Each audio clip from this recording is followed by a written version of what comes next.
दोस्तों, हम middle class वालों के पैसे क्यों नहीं बनते हैं? कभी क्या किसी ने सोचा है? अगर हम अच्छे से बैठ के सोचें तो बहुत सारे रीजंस मिल जाएंगे। इसलिए कभी बैठ के सोचना ज़रूरी पड़ होता है। इसलिए नहीं बनते हैं कि मार्केट में जैसे हम लोगों ने पैसे डाले हैं वो हमारे कौन से पैसे होते हैं। थोड़े इनकम के जो पैसे हम लोग बचाते हैं वही वाले पैसे हम लोग मार्केट में डालते हैं। हम्म, जैसे शेयर मार्केट में स्टॉक्स में डाले चाहे म्यूचुअल म्यूचुअल फंड्स में डाले। लेकिन यही पैसा जब किसी इवेंट के कारण जब गिरने लगती है तो मार्केट में हम लोग टिक नहीं पाते हैं और क्या करते हैं, फिर वहां से पैसा रिडीम करके निकल जाते हैं। क्योंकि जब अपना पैसा डूबता है तो हर कोई दुखी होता है, डरता है, और इसी डर से हम लोग निकल जाते हैं। डर हावी होने के कारण हम लोग आगे नहीं बढ़ पाते हैं। और यही जब किसी पैसे वालों के साथ होता है तो वो लोग टिके रहते हैं। वो इसलिए टिके रहते हैं क्योंकि उन लोगों की उस मनी की जरूरत नहीं होती है। और मार्केट का खेला तो ऐसे ही है। वो जब गिरती है तो कोई भी रीजन हो, कोई भी इवेंट हो, किसी भी कारण से वो गिरने ही लगती है। अभी आप देखिए, इंडिया में इतना अच्छा अच्छा हम लोगों का गिफ्ट हम लोगों को मिला है। जैसे आरबीआई गवर्नर से रेट कट हुआ। फिर दिल्ली में भी जो पॉलिटिक्स जो रीजन रही उसमें भी ये भी इवेंट एक छोटा मोटा है। और बजट भी बहुत अच्छा आया है। लेकिन क्या हुआ, मार्केट चढ़ा? नहीं, मार्केट नहीं चढ़ी। तो क्या मार्केट कैसे रिएक्ट कर रही है? अब जो अभी टैरिफ का जो टेंशन चल रहा है उसको लेकर के मार्केट गिर रही है। बड़े बड़े एनालिस्ट यही कह रहे हैं, टीवी न्यूज पे यही कह रहे हैं। तो इसका मतलब क्या है? इसका मतलब यही है कि मार्केट को जब गिरना है तो वो गिरते ही रहेगी। अब थोड़े महीने पहले जब तक मार्केट डाउन नहीं हुआ था 2024 में, तब तक मार्केट में जो रैली चली उसमें जितना बड़ा भी कोई ग्लोबल इशू रहा, अगर इंडिया में कोई प्रॉब्लम रही तब भी मार्केट नहीं रुकी। उसको ऊपर जाना था तो छोटा मोटा रीजन लेकर के खुशियां उसी को बटोर के मार्केट ऊपर चढ़ती रही। और फिर अब वही मार्केट जब इतना सारा हम लोगों को बेनिफिट मिल रहा है, अच्छा मौका मिल रहा है, फिर भी मार्केट चढ़ नहीं पा रही है। तो इसका मतलब क्या है? मतलब यही है कि मार्केट को चढ़ना है जब तो वो किसी ना किसी कारण से, कोई ना कोई बहाने से वो चढ़ती रहेगी, और कोई ना कोई बहाने से वो गिरती रहेगी। जब तो वो गिरेगी। इसीलिए हम लोगों को हम लोगों के पैसे, मिडिल क्लास वालों के पैसे बनते नहीं हैं। क्योंकि ऑब्वियसली हम लोग जितना पैसा डाल रहे हैं उसमें से अगर घट जाएगा तो हम लोगों को बुरा लगता है कि इतना पैसा हम लोग मेहनत से कमा रहे हैं और वो पैसा इस कहाँ फंसा दिए हमने, जो जहाँ से हमें प्रॉफिट मिलने के बजाय हम लोगों को लॉस हो रहा है। लेकिन हाँ, ये किसके साथ होता है? ये उन्हीं के साथ होता है जो लोग नए नए इन्वेस्टर होते हैं। वो लोग हर रोज देखते हैं, हर रोज तो हम भी देखते हैं, अच्छा लगता है मार्केट पैसा जब बनता है। लेकिन वहीं जब मार्केट में पैसा खोने लगते हैं हम लोग तो हम लोगों को डर लगता है। जैसे मेरा ही हुआ है, कल का जो मार्केट गिरा मंडे के, तो उसमें मेरा 30,000 के अबव मेरा पैसा माइनस हो गया, चला गया। क्योंकि मेरा मैक्सिमम एक्सपोजर मेरा मिड कैप और स्मॉल कैप में है। मुझे पता है कि मिड कैप स्मॉल कैप अभी गिर रही है, कल भी बहुत गिरी, और आज तो पता नहीं और कितना और कितना गिरेगी। और मेरा जो पोर्टफोलियो है वो और कितना माइनस होगा। कल तो 30,000 अबव, मतलब 30,700 समथिंग था, आज पता नहीं क्या होगा। मेरा तो कभी कभी मैंने लास्ट में देखा है 56,000 तक मेरा जो पोर्टफोलियो का प्रॉफिट है एक दिन में मेरा चला गया। तो ये जो है हम लोगों के साथ मनी का जो खेल होता है तो हम लोग सहन नहीं कर पाते हैं। अब यही जब रेड में चली जाएगी, पूरा पोर्टफोलियो ग्रीन से जब पूरा रेड हो जाएगा, तब क्या सोचेंगे? छोड़ो यार, ये पैसा हम लोग कहीं और अच्छा से सेफ जगह लगा देते हैं, एफडी में लगा देते हैं, नहीं तो पोस्ट ऑफिस में लगा देते हैं, तो किसी स्कीम में लगा देते हैं।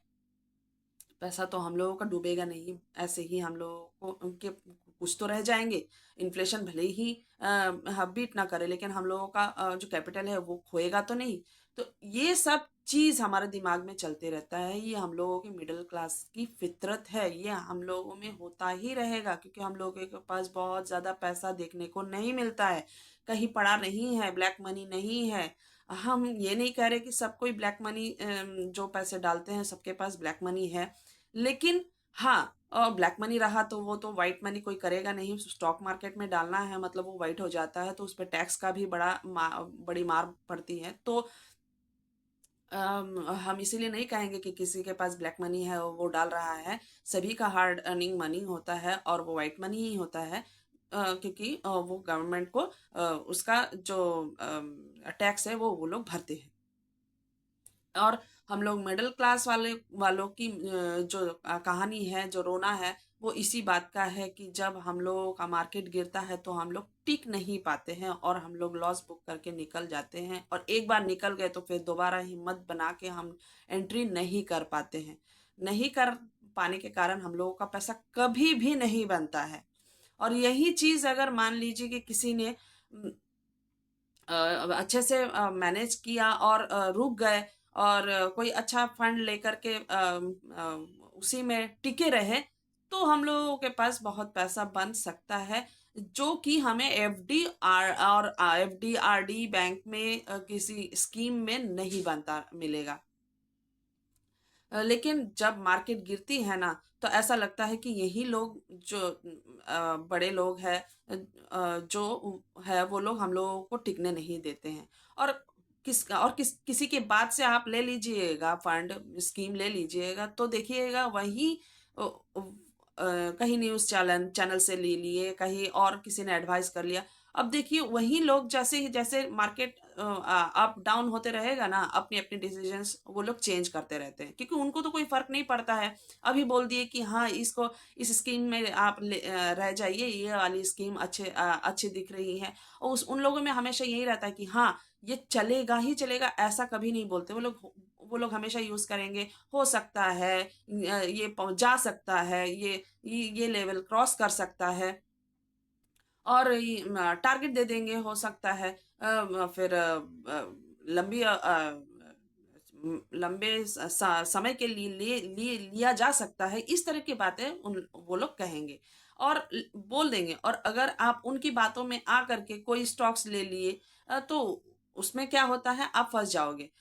मेरे ही साथ हुआ है, पहले जब हम लेते थे तो ऐसे ही करते थे कि हम उनकी बातों पे कोई स्टॉक ले लिए और हम फंस गए। फंसने के बाद वो वाली स्टॉक के बारे में वो दोबारा बात करते ही नहीं है, और हम लोग फंसे हुए रहते हैं। तो तब क्या वो होता है, हमें डर लगता है, और उसके बाद फिर हम लोग 1 महीना, 2 महीना, 6 महीना, और ज्यादा से ज्यादा 1 साल, 1.5 साल, उसके बाद फिर हम उसको लॉस बुक करके हम लोग कहते हैं कि छोड़ो यार, पहले पैसे तो निकाल लेते, इससे अच्छा और किसी स्कीम में और किसी स्टॉक्स में लगा देंगे तो उसमें पैसा बन जाएगा, तो निकाल के हम लोग लॉस बुक कर लेते हैं। लेकिन मैंने वो वैसा नहीं किया, क्योंकि उसके बाद मेरी रैली आ गई थी, तो मैंने वो स्टॉक, मैंने थोड़ा सा पैसा जो हम उसमें बना था उसको प्रॉफिट बुक करके मैंने रख लिया था। लेकिन प्रॉफिट जैसे ही बुक किया, उसके बाद से मार्केट का वो जो मार्केट भागी और स्टॉक भी भागा, तब भी ऐसा लगा कि और रख देते तो और ज्यादा पैसा बन जाता। तो ये जो हम लोगों की साइकोलॉजी है, मेंटेलिटी है, ये भी हम लोगों को बहुत प्रॉब्लम परेशान करती है कि जब बढ़ते रहता है तो हम प्रॉफिट बुक नहीं करते, लालच के लिए रुक जाते हैं, थोड़ा रुक जाते हैं, थोड़ा रुक जाते हैं, और उसमें क्या है, अगर मार्केट गिरी और वो शेयर अच्छा फंडामेंटल अगर नहीं दिखा पाया, क्वार्टरली रिजल्ट खराब आया, तो वो फिर गिरेगी और फिर हम लोग लटक जाएंगे। तो इसीलिए हम लोगों का पैसा डूब जाता है, मिडिल क्लास का पैसा। और हम हमेशा कहते हैं कि म्यूचुअल फंड्स में ही जाए, म्यूचुअल फंड सेफ होता है। स्टॉक मार्केट अगर हम लोग नहीं समझ पाते हैं तो उसमें हम लोग पैसा खोने का, हम लोगों का बहुत ज़्यादा डर होता है, हम लोग पैसा खो सकते हैं। इसी कारण से हम लोगों के पैसे नहीं बनते, मिडिल क्लास वालों के पैसे नहीं बनते हैं। और अगर पैसा बनाना है तो म्यूचुअल फंड में जाइए, अच्छी स्कीम और अच्छा फंड हाउस चुनिए, लॉन्ग टर्म के लिए रहिए। लॉन्ग टर्म कैसे, 10 साल के करीब आप रहिए, 12 साल के करीब आप रहिए। और हाँ, अगर नहीं समझ में आए तो कैलकुलेटर पे कैलकुलेट कीजिए, अपना और अपना हौसला बढ़ाइए, हिम्मत बढ़ाइए। तो अगर वीडियो अच्छी लगी तो प्लीज़ लाइक कीजिएगा और सब्सक्राइब कीजिएगा।